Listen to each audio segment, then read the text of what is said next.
Assalamualaikum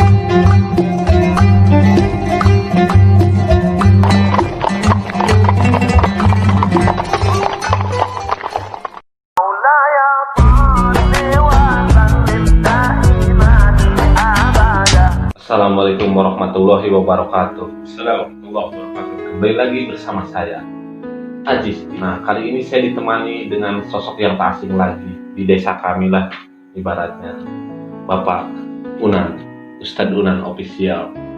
Nah, di kanal YouTube-nya. Ini saya ngobrol aja, sharing sekarang mah kepada Bapak Ustadz Unan. Saya mau memberikan pertanyaan nih kepada Pak Ustadz. Bapak itu kan sebenarnya yang saya ketahui ya, Bapak itu seorang guru ya di salah satu sekolah. Nah, kenapa bisa suka ceramah? Itu pribadi, pertanyaan saya pribadi ya. Sebenarnya banyak nih pertanyaan, cuman satu-satu lah. Kalau Bapak bosan ngejawabnya, lambaikan tangan aja ya Pak Ustadz ya. Kayak sinyal itu. Ya, satu-satu kalau langsung banyak kan nggak mungkin. Ya, makan aja satu sendok ya Pak Ustadz. Nah, Bapak itu kan seorang guru ya, yang saya ketahui tadi. Nah, kenapa bisa tertarik kepada ceramah itu? Kenapa itu Pak Guru? Assalamualaikum warahmatullahi wabarakatuh. Alhamdulillahirrahmanirrahim. Allahumma sholli ala sayyidina Muhammadin wa ala sayyidina Muhammadin. Teman-teman, sahabat, dan para pecinta Nabi Shallallahu Alaihi Wasallam atau para PNS pecinta Nabi Shallallahu Alaihi Wasallam. Yang ditanyakan Kang Ajis betul, bahwa saya itu adalah seorang guru matematika kan? Bidang studinya matematika. Saya urut dulu dari latar belakang pendidikan formal. Sekolah itu SD, lanjut SMP, lanjut SMA. Saya ngambil S1 itu pendidikan matematika, S2 pun pendidikan matematika, insya Allah S3 pun ngambil pendidikan matematika. Tapi itu belum, nunggu cair dari YouTube ya, mudah-mudahan bisa cair dari YouTube. Amin. Saya melanjutkan S3. Nah, mengapa tertarik kepada kepada ceramah? Tertarik kepada ceramah. Mengapa? Dulu saya itu SD sering mendengarkan ceramah daripada Kiai Haji Zainuddin MZ. Nah, dari situ saya sering hampir tiap hari, bahkan ba'da subuh tiap hari mendengarkan, sehingga ada terbersit di hati dan di pikiran bahwa saya itu harus jadi pelanjut atau penerus daripada Kiai Haji Zainuddin MZ. Dari situ saya termotivasi, sehingga kalau dulu itu hafal apa yang dikatakan oleh Kiai Haji Zainuddin MZ, terngiang-ngiang itu hafal. Jadi mengapa ceramah? Karena hobi yang pertama. Yang kedua, menyalurkan keinginan untuk menjadi seorang dai. Meskipun pendidikan formal saya itu semuanya tidak ada yang berbasic agama. Dari SD, SMP, SMA, S1-nya pendidikan matematika, S2-nya juga pendidikan matematika. Bahkan universitasnya semua tidak berbasic agama. Artinya universitas umum, bukan universitas Islam lah gitu. Nah, gini ya, yang saya tanyain lagi ya, maaf aja nih ya. Tenang, Kang Ajis, kalem. Ya, saya pribadi soalnya banyak pertanyaan yang udah pernah. Nah, yang saya ketahui kan, Bapak Guru itu tidak pernah ikut pesantren kan. Nah, saya ingin manggilnya apa nih yang enaknya? Pak Guru, Pak Ustadz, apa Pak Kiai, apa tuh? Bebas lah, terserah Kang Ajis yang kira-kira nyaman Kang Ajis menyebutnya. Nah, gitu. Kalau saya ngomong Pak Guru nggak marah itu? Boleh berarti ya. Nah, saya tanyakan itu asal jangan menyebutkan bapaknya anak-anak kan. Oh iya benar, kode keras itu. Bisa aja nih Pak Guru nih. Nah, yang saya tanyain tadi nih, Pak Ustadz itu kan tidak pernah pesantren ya, tidak pernah pesantren. Kok bisa tahu itu tentang agama? Mungkin apakah otodidak, ngelihat dari Google, apakah ngelihat dari tadi ceramah Kiai Haji Zainuddin MZ, apa bagaimana tuh mendapat ilmunya itu semua tuh? Silahkan jawab. Jangan marah nih. Kalem, Kang Ajis. Jadi dari mana saya mendapatkan ilmu? Kalau otodidak juga tidak mungkin. Ilmu agama itu kalau otodidak sesat, dan ketika disampaikan kepada orang lain justru menyesatkan. Kan ibaratnya tidak punya guru kan ya? Ya, tidak boleh itu. Jadi ilmu agama tetap harus dituntut bertatap muka dengan seorang guru. Oke, yang pertama, ini tidak semua ini, Ya. karena semua nanti ada waktunya disampaikan, termasuk nasabnya kan harus jelas, nasabnya jangan-jangan anak kardus kan gitu. Ini nasab juga disebutkan. Pertama saya ngaji, sebelum sekolah saya ngaji. Ngaji di mana tuh Bos? Ngaji di salah satu tempat belajar ngaji. Itu saya lulus alhamdulillah di kelas 4 SD sudah khatmil Quran. Meskipun makharijul huruf belum jelas. Di kelas 5 saya sudah menyelesaikan sulam Najah. Sulam Taufik selesai itu di kelas 5 SD. Jadi kitab fikih yang pertama saya pelajari yaitu kitab sulam. Berikutnya saya belajar lagi ngaji ke guru. Saya menyelesaikan Safinatun Najah di kelas 1 SMP. Itu selesai. Jadi bukan kitab yang gondrong ya. Jadi kitab yang mundur ya. Jadi kemarin sudah dicukur kitab, jadi sekarang belajarnya kitab Yang nggak ada itunya Pak Ustadz ya. yang tidak ada barisnya, Jabar, JR, Kapes, ya, Fathah, Domah, Sukun dan lain sebagainya itu tidak ada. Jadi belajar itu untuk fikih, dan saya ikut pun melanjutkan kuliah, saya pun cari guru lagi. Kebetulan S1 di Cirebon. Jadi saya belajar ngaji lagi. Awalnya belajar ingin bisa tahu lagu-lagunya seperti Bayati, Nahawan, Jiharka dan lain sebagainya. Tapi ketika bertemu dengan guru tersebut, justru saya belajar dari nol lagi, dari A, Ba, Ta, Sa, Ja, Ha, Kho dan seterusnya. Belajar itu lama saya belajar itu karena harus meluruskan makharijul huruf. Dari mana saya tahu tentang hadis atau dalil-dalil yang lain? Ada guru-guru yang lain yang mengajari saya. Ada beberapa guru yang mengajari, cuma memang mungkin kebanyakan orang dan yang dekat gitu tidak tahu saya belajar ngaji di mana, karena saya tidak mondok, saya ngalong. Jadi ngajinya datang ke guru, pulang lagi ke rumah, datang ke guru, pulang lagi ke rumah. Mengapa? Karena saya dulu itu tidak boleh menjadi seorang dai, tidak boleh menjadi seorang ustadz, tidak boleh menjadi seorang kiai.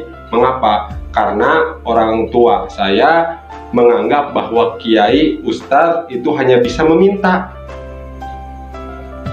Jadi tidak mau memberi, jadi ketika datang ke seseorang itu hanya mau minta saja. Contohnya seperti apa Bos? Jadi yang dibere lah, gitulah, yang dibere. Jadi kebanyakan Jadi ini Pak Ustadz yang ngomong, bukan saya ya. Ya, saya yang ngomong. Jadi hayang itu dibere ya, Pak. Biasa korupsi dari yang tidak seberapa, dari uang masjid, dari zakat fitrah, entah itu berupa uang atau entah itu berupa beras. Justru korupsi dari hal-hal yang seperti itu. Atau dari yang lain yang lebih mudorot dan tidak bisa disebutkan. Kalau misalnya belajar dari Google, dari YouTube, dulu belum ada. YouTube, Google itu sekarang, internet masuk desa itu sekarang. Dulu mah tidak ada. Dulu tidak ada. Harus baca referensi yang jelas. Jadi memang tidak mondok pesantren, cuma ngaji ngalong, iya.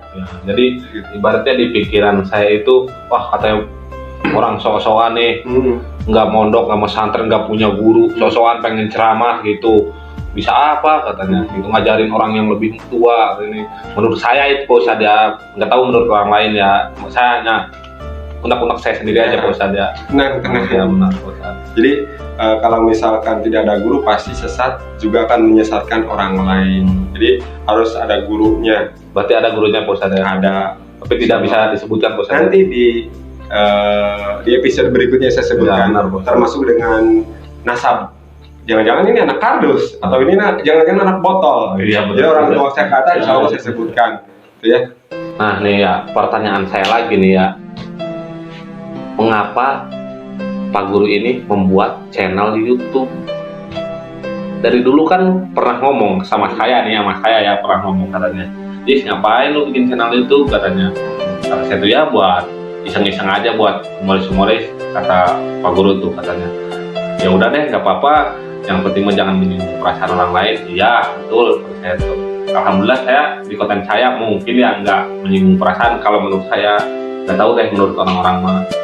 Nah Pak Ustadz sendiri kan bikin konten ceramah, apa namanya, suruh subscriber ke channel saya aja nggak mau.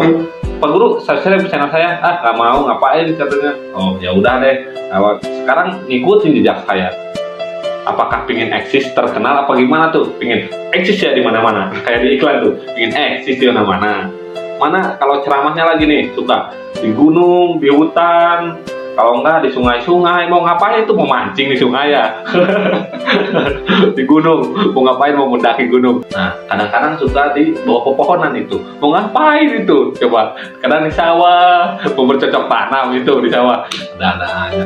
Nah, ini saya juga heran, kenapa itu? Apa mau ikut jejak saya juga nih, sama seperti saya, pengen eksis itu. Coba jelaskan itu. Awalnya tidak ingin membuat channel YouTube, dan mengapa ya saya buat channel YouTube? Itu salah satu bentuk penyaluran, bukan penyaluran syahwat nih Kang Ajis nih, ya, penyaluran keinginan untuk menjadi seorang dai lewat YouTube. Kebetulan waktu itu bulan Maret dimulai diberlakukannya PSBB atau lockdown lah gitu ya. Di bulan Syakban, kebetulan bulan Syakban ada teman namanya Mang Asep Suling, ada ide gimana kalau kita buat channel YouTube saja. Dan saya tidak tertarik sebetulnya dari awalnya, dan dia berkorban. Yang pertama dia siap syuting, nyuting, yang kedua dia siap ngedit, meskipun ke sininya ngedit ada yang bantu, Mang Ewobon. Ya, akhirnya coba buat channel YouTube. Ya pingin eksis, ya tidak dipungkiri kan, kalau kita masuk ke YouTube tentu ingin eksis, cari subscriber, cari jam tayang dan sebagainya. Tapi memang niat dari awal kepada Mang Asep juga, saya mengatakan jangan sesekali berharap fee, berharap finansial atau berharap keuntungan dari YouTube dari konten ceramah, kecuali dari konten lain. Kalau misalkan ada, alhamdulillah. Kalau tidak ada pun tidak apa-apa. Yang penting kita sudah berbuat untuk bisa mengajak orang. Tidak semua orang, mungkin ada beberapa orang yang kita ajak untuk berbuat baik. Kalau misalkan tadi dikatakan untuk menyaingi, tidak sama sekali. Kalau niat untuk menyaingi, mungkin sekarang kita tidak ngobrol gitu ya. Benar, kita tidak ngobrol. Daripada kita ngobrol membuat konten, ada yang dimasukkan ke Kang Ajis, itunya kan saya rugi. Tapi sekali lagi, saya niatnya dakwah. Yang kedua, niatnya menyalurkan keinginan untuk menjadi seorang dai. Cita-cita dari awal ingin menjadi seorang dai. Terus katanya tadi sering di sungai, di sawah, di gunung. Bukan berarti uji nyali Kang Ajis. Sendiri aja gitu, nggak ada jamaah gitu kan. Keren uji nyali itu. Kan kebanyakan orang nge-vlog itu biasanya nge-vlog ya, nge-vlog hanya main saja kemana gitu, nge-vlog cerita tentang tempat ini, cerita tentang tempat itu, tidak mengingatkan kepada Allah. Jarang yang seperti itu. Maka bukan berarti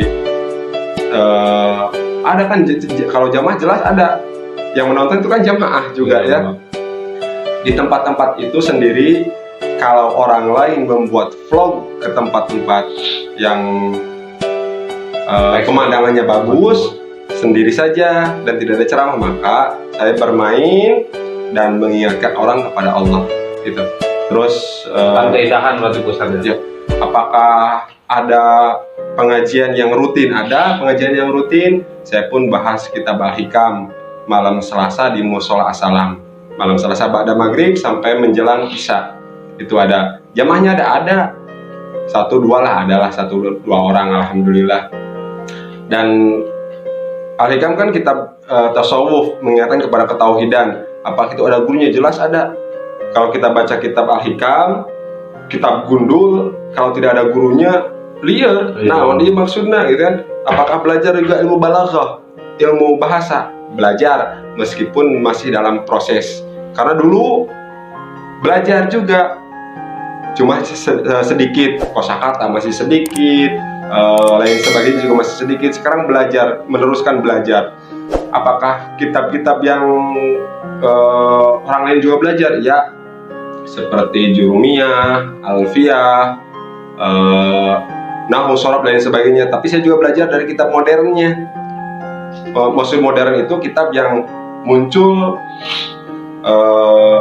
bukan baru sih, tapi memang dikatakan modern, yaitu Durusul Lughah. Saya juga belajar dari Durusul Lughah untuk bahasa, karena kalau tidak menguasai bahasanya, bagaimana kita bisa membaca kitab yang gundul.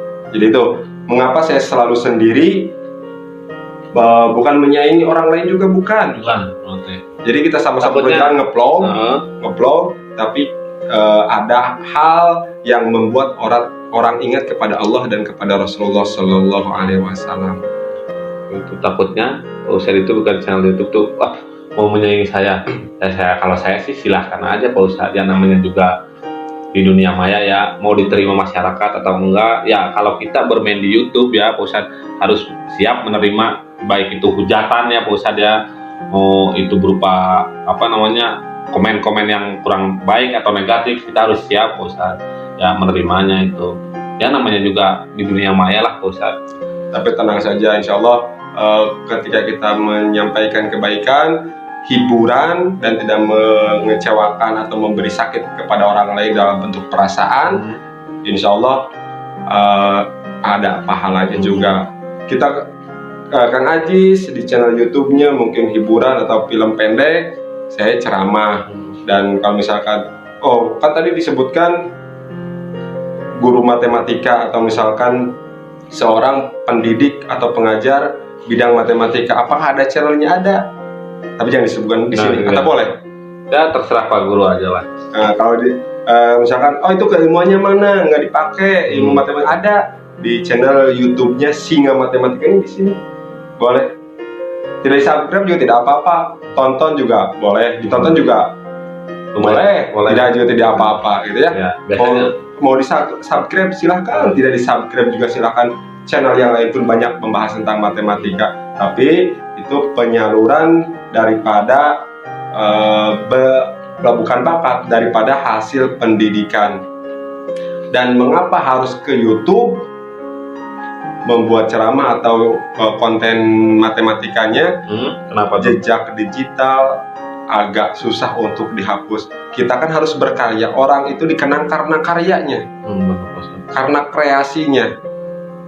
Kalau kita sudah meninggal, saya pernah lihat orang ini nih, pernah ada di YouTube. Sekarang orangnya sudah almarhum, mungkin 60 tahun ke depan. Dilihat, orang ini pernah ada di YouTube. Jadi kita hidup itu harus berkreasi, berkarya. Tapi jangan sesekali. Jadi Kang Ajis juga, ini pesan kepada saya, juga pesan kepada Kang Ajis, jangan sesekali kita membuat karya untuk menyaingi orang lain. Kenapa bisa begitu Pak? Nah, misalkan saya membuat YouTube, masuk di YouTube nih, buat kanal YouTube, untuk menyaingi Kang Ajis, itu tidak boleh. Tidak boleh. Karena itu ada hasad di dalam hati. Nanti efeknya apa sih hasad dalam hati itu? Efeknya apa itu Pak? Efek secara zahirnya, kita tidak akan lebih baik daripada orang yang kita hasad. Jadilah, kalau misalkan ini tidak akan lama kanal YouTube-nya atau membuat videonya, tidak akan lama untuk eksisnya. Ketika eksis tidak akan lama, langsung tenggelam kembali. Lebih baik kita berniat, kita sama-sama jalan. Toh orang lain senang kepada ini, orang lain senang kepada ini, kalaupun sama jangan ada niatan untuk menyaingi, tapi niatkan untuk sama-sama berjalan. Dia sukses, kita sukses. Dia sukses, kita tidak. Mungkin Allah memberi jalan lain daripada kita. Yang penting berkarya. Jangan ada hasad di diri kita. Saya mau nyaingan Kang Ajis baiklah, supaya saya lebih banyak, supaya saya cepat dapat fee dari YouTube. Jangan sesekali ada hasad dalam hati kita. Kalaupun toh kita ingin berkarya, jangan ada niatan untuk membunuh karya orang lain. Kita sama-sama jalan. Jadi itu Kang Ajis, mengapa di sungai, mengapa di kebun bercotan, orang lain ngeplog tidak ada ceramahnya, saya ngeplog ada ceramahnya. Jadi ngeplog ke tempat-tempat yang ini ada ceramahnya. Tapi kalau mau lihat atau mau tahu ada kajian khususnya, ada, cuma malam Selasa. Iya, benar. Malam Selasa masih membahas al-hikam. Nanti kitab-kitab ini insya Allah dibahas. yang saya mampu, yang saya tidak mampu ya tidak dibahas. Nanti di part 2-nya Pak Ustadz ya. Ya, Pak. Insya Allah. Kita itu membahas tentang biografi Pak Guru ya, bukan orang lain. Karena ini saya itu banyak unek-unek ini ke Pak Guru. Penasaran ya, kenapa bisa seperti ini sekarang, dulunya gimana. Nah, itu unek-unek saya semua itu. Makanya saya ingin pertanyaan, makanya juga saya kan pada malam hari ini saya undang Pak Guru ke sini. Penasaran pengen membahas itu semua. Nah kan kalau udah dijawab, cuman itu kan belum komplit. Mungkin kita di lain waktu bisa ketemu lagi. Makanya nggak diminum dulu. Oh, minum dulu tadi udah si Pak Ustadz. Coba minum dulu. Pak Ustadz juga minum dulu dong. Biar stok. Bismillahirrahmanirrahim. Minum dong, biar enggak. Allah mau berikan Nabi Muhammad SAW. Enggak tos ini. Pecah nanti. Kayak kecil ya. Ya udah, segitu aja ya Pak Ustadz ya. Terima kasih nih atas penjelasannya tentang biografinya, meskipun masih ada yang kurang komplit gitu. Next ya. Next di lain waktu. Ya, intinya kalau kita mau berkarya itu ya Pak Ustadz ya, harus kita sama-sama jangan pernah ada kata untuk menyaingi orang lain atau apa ya Pak Ustadz ya. Nah, ibaratnya gini nih, kalau kita mau maju jangan pernah kita menyingkirkan orang lain. Jadi maju itu kita sendiri Pak Ustadz ya, jangan pernah wah aing hayang maju ti heula ya, aing sewat ke jam ieu paling di selekat atau di apa ya Pak Ustadz ya, jangan kayak gitu ya, kita maju bersama-sama. Oke, kayak segitu aja. Kalau yang ada kurang jelas segala tentang biografi Pak Guru Unan, komen aja di bawah, atau ada yang tersinggung ya itu unek-unek dari saya semua itu. Cuman kalau yang tadi selebihnya itu kekurangan kelebihannya ya mohon dimaafkan lah itu semua. Kalau kurang jelas lagi kata saya juga tadi, komen di bawah. Oke, terima kasih. Jangan lupa like, komen, dan subscribe. Ya kalau nggak subscribe juga nggak apa-apa ya, lillahi ta'ala aja lah. Ya ketawa lagi dia. Oke, terima kasih. Wassalamualaikum warahmatullahi wabarakatuh. Waalaikumsalam warahmatullahi wabarakatuh.